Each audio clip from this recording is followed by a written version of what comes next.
progressive musicians, and Sound Espressivo are hosting live auditions for our Laureate Gala at Carnegie Hall this summer. Auditions are open to soloists, composers, small and large ensembles. You can also audition for an opportunity to perform a concerto with the New York Chamber Players Orchestra. Don't miss your opportunity to receive a professional video recording of your performance on this world-renowned stage.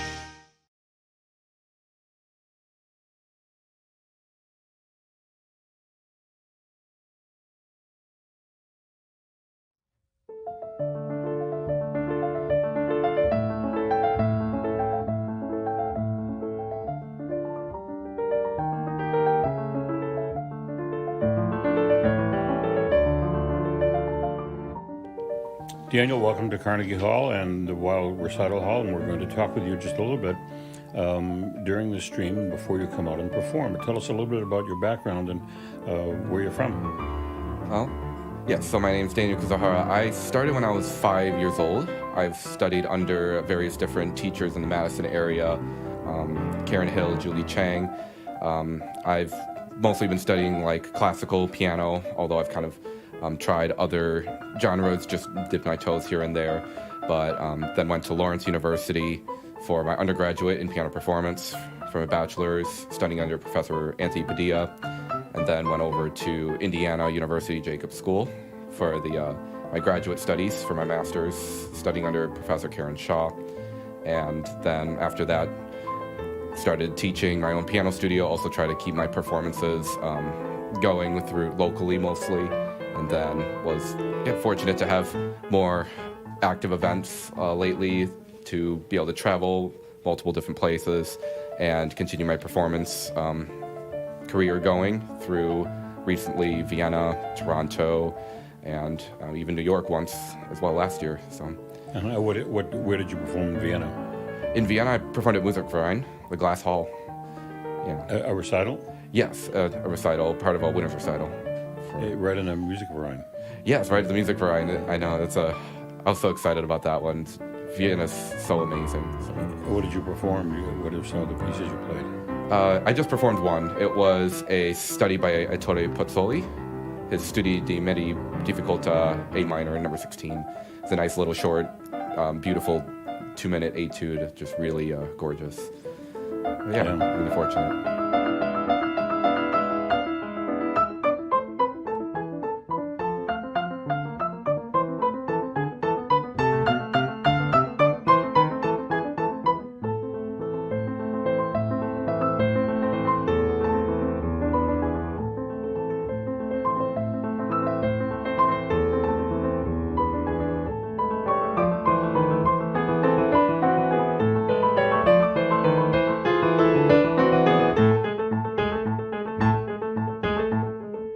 So playing at the Musikverein, you were part of a larger program, obviously. It was a 2-minute piece. Yes. Yeah. But how did you get selected for that? It was part of a different event that I was selected in a competition that I had entered. So I've been doing a lot of that recently and trying to just get more exposure, get my name out there, get as much experience as I can. And I've been very fortunate with various events like that one, and including this one here, which I feel very fortunate for. I'm really excited for tonight as well. And what are your favorite parts of the repertoire? I mean, the piano is so vast, going from pre-Baroque and Bach through contemporary music. What parts of the repertoire do you favor, or do you specialize in, if any?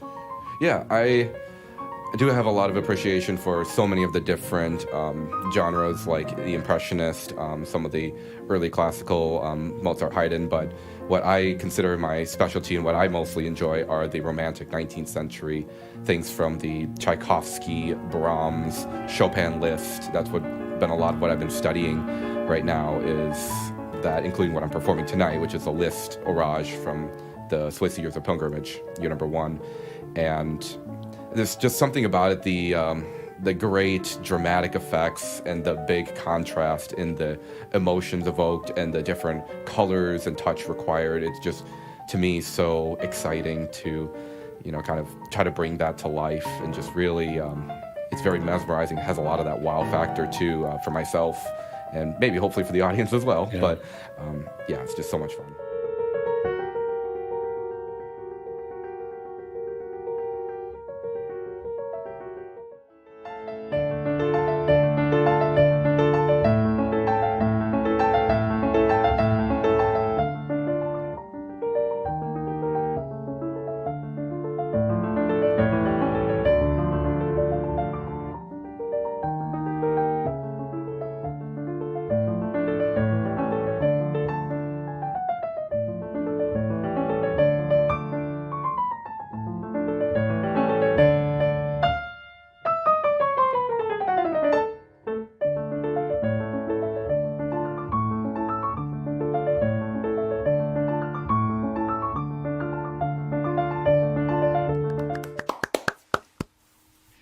That's one of my favorite movements of the Beethoven, all in all. James, to you. Yeah, definitely one of my favorites. I toured with that sonata. Oh gosh, it seems like yesterday, but it was a little while ago. And I got to play that all through France and Europe, and it was a really fun experience learning that. And it was when I had played it, it was actually my first mid Beethoven style sonata that I had played, and it was just it's one of the simplest sounding sonatas, but I mean, all pianists sitting here right now know that it's not. And all those repeated motives, and where it sounds like it's starting over and over again, can get really tough on the memory sometimes. You just have one wrong note and you're a completely different key.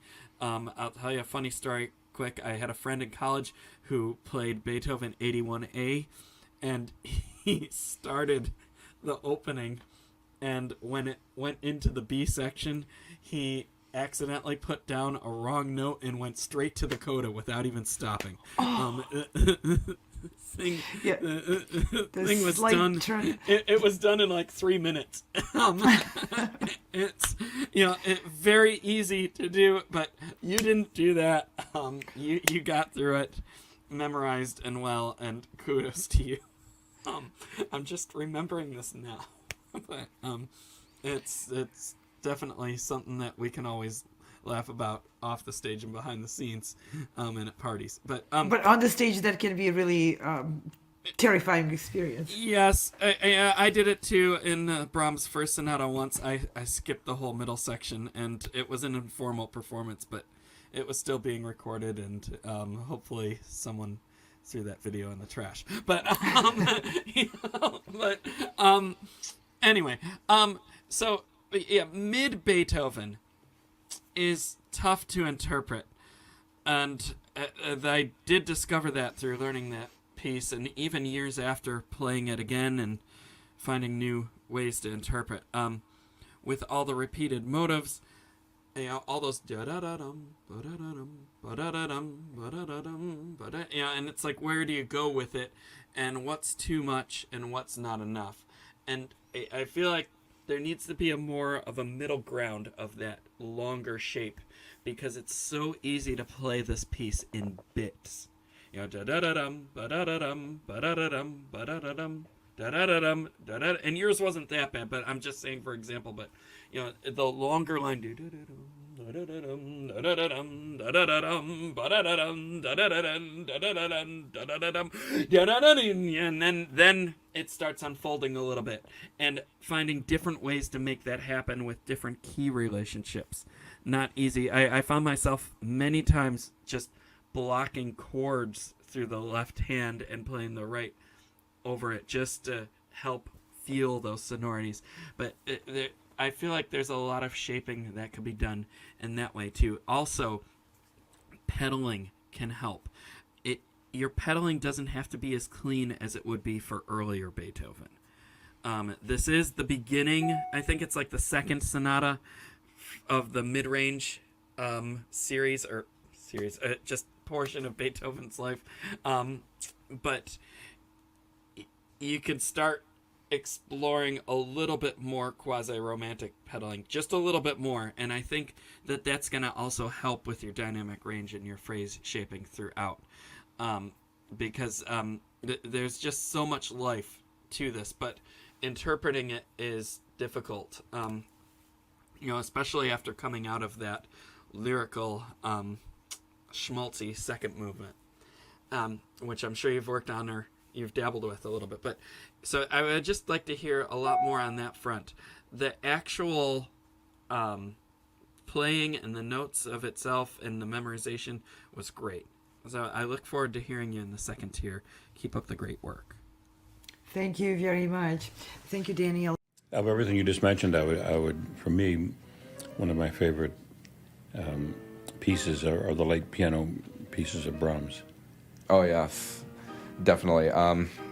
something on my wish list is the Opus 118 set, I believe.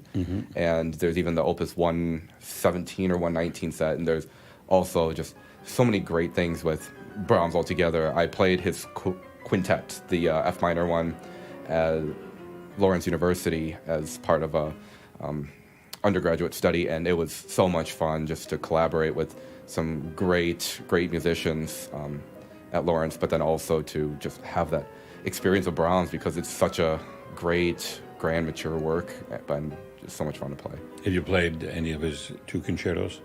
I have not yet. Concerti has been something that has, again, been on my gigantic wish list, and I've been hoping to do more concerti at some point in the future. I haven't done one in a few years, and then, but definitely hearing the rehearsals last night from some of the people that were rehearsing with the New York Chamber, I believe it was, is really inspiring me to want to get back into the Brahms concerti and the maybe try out some of the Chopin.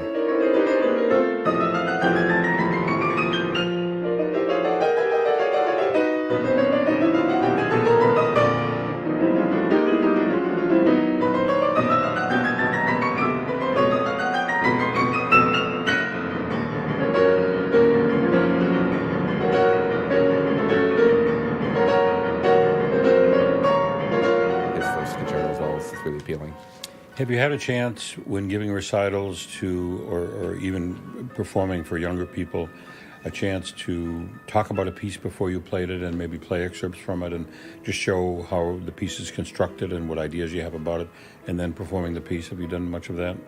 I've done some of that, not necessarily in the formal setting. Sometimes it is on the more informal setting, or if it is for students, or just like I have studio recitals, and sometimes I will talk about my piece just a little bit. So it's the recital for my students, but then I also like to play, and sometimes I'll talk about the piece if it calls for it. And I especially, I do really enjoy playing for my students, and just for children, especially when they have that like appreciation and curiosity for, music still, and kind of still learning how vast and diverse music can be.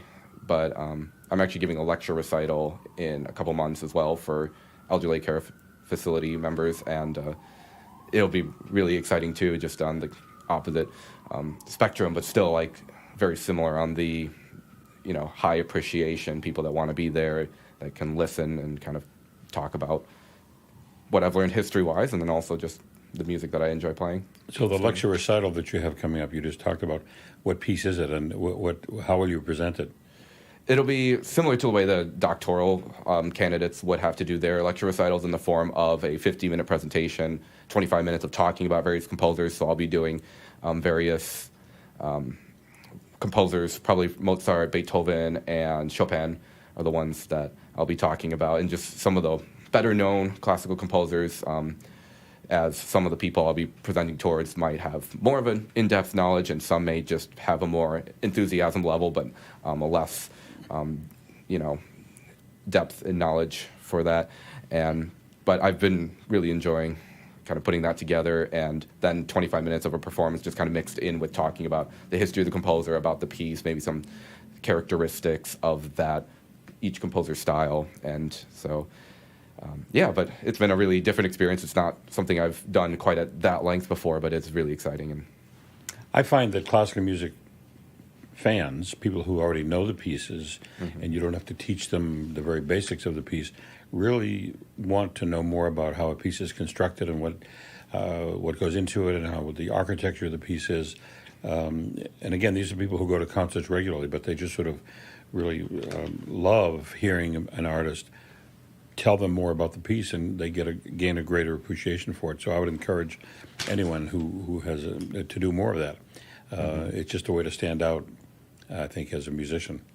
Oh, I completely agree. It's, especially with more and more music being out there outside the classical world, that part of what I strive to do is just to show that classical music is still relevant. It still has its place in our society, and there's definitely something to be appreciated here, even though it is music from a long time ago in comparison to everything else that's out there right now. It's really something to be appreciated, and we should try to get as many people to kind of understand but also appreciate classical music as a whole, and maybe try to, go after some of the misconceptions and help people understand. And that's part of what I try to do for my students and for anybody that I come across.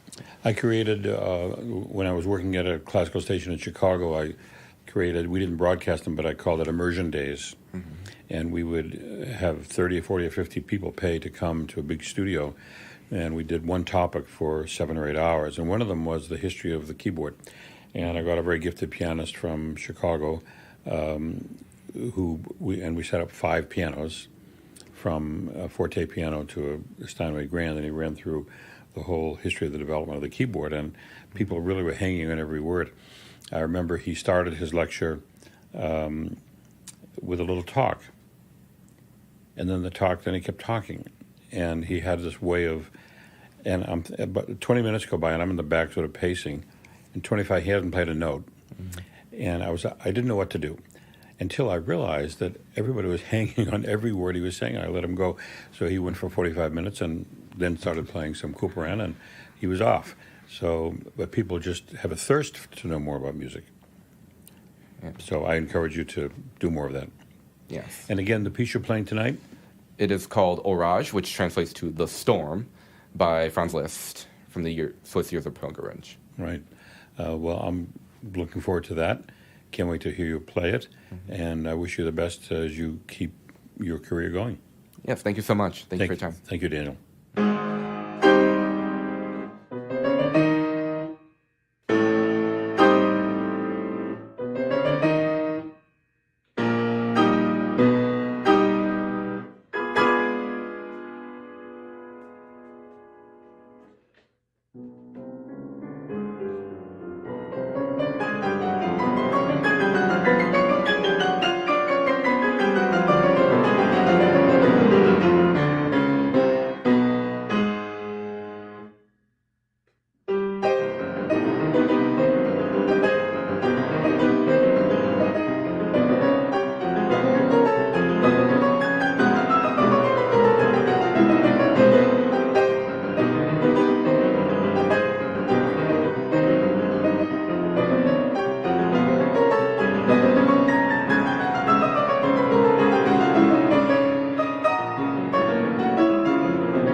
progressive musicians and sound espressivo are hosting live auditions for our Laureate Gala at Carnegie Hall this summer. Auditions are open to soloists, composers, small and large ensembles. You can also audition for an opportunity to perform a concerto with the New York Chamber Players Orchestra. Don't miss your opportunity to receive a professional video recording of your performance on this world-renowned